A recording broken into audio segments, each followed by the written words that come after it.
Getting some goosebumps. Kind of one of my favorite bands from the 60s, the Cryan baby. Yes, Cryan on Billboard's Hot 100. Lost 45. Oh boy, indeed, this is Lost. Billboard's Hot 100 of August the 5th, 1967. Summer of Love, 1967. I want to stay in 1967 for a while. But this song by the Cryan all the way down to number 99, making its debut at number 99. The Cryan, It Could Be We're in Love. Sort of a light pop record, doesn't have the bite as their biggest hit, Sugar and Spice. Not quite the energy levels, but still just a nice record, a nice 45 to add into your collection. You're listening to the Beatles, to Aretha, hit records by Eric Bird and the Animals, maybe Herb Alpert and the Tijuana Brass, and then you say, well, let me listen to something a little bit different, something that's not a real big hit, and boom, Cryan, It Could Be We're in Love. Cryan from Chicago, and yeah, their biggest hit was Sugar and Spice. God, I love Sugar and Spice. One of my favorite songs out of the 60s. Originally done by the Searchers.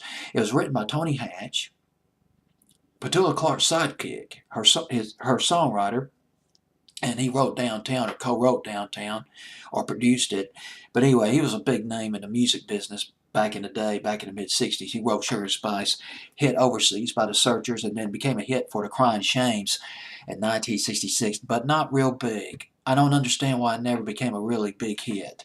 It had that same momentum as Hey Little Girl by Syndicate of Sound, that same grooving rhythm, that deep rhythm, deep groove, and you got that propulsion, the drums, and of course the jangly guitar, the Buddy Holly influenced guitar. But only got as high as number 49 on Billboard's Hot 100. But number one, oh man, WLS. Yes, 89, WLS with the Cryan. We're showing the love for the local talent here in Chicagoland. The Cryan with Sugar and Spice, and everything's nice in the Windy City. I couldn't resist that. But WLS, you got to admit, they showed a lot of love for the local groups back in the 60s. If you grew up in Chicago back in the 60s, you know the score. And, oh gosh, their follow-up to Sugar and Spice, I Want to Meet You. Remember that? Oh God, I love that one. It was not a hit. It went to number 85 on Billboard's Hot 100, but on WLS it went to number 4. No, it might have went to, no, it could have gone to number 1 on WLS. I Want to Meet You, God.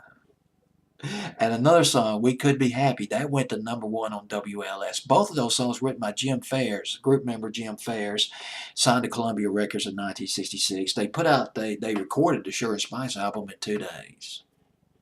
That's it. Almost sounds like they did it on the fly. They covered Hey Joe by the Leaves. Remember that? Back in the summer of 66, Leaves, they smoked it, baby. The Jimi Hendrix version's okay, but boy, the high energy version, you want the high energy version of Hey Joe, hey, it's the Leaves. And the Leaves version was a hit. Not real big, but it was a hit. WLS played it.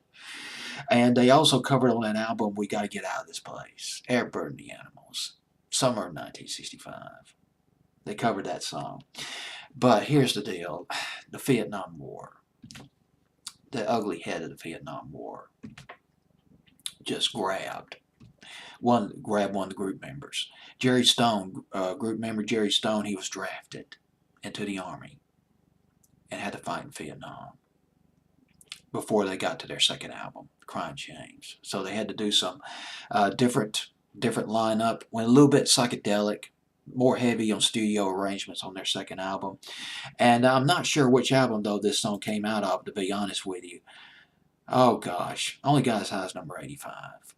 It Could Be We're in Love, the Cryan. But here's the deal. Even though it only got as high as number 85, it was on Billboard's Hot 100 for 2 months. Cryan from Illinois.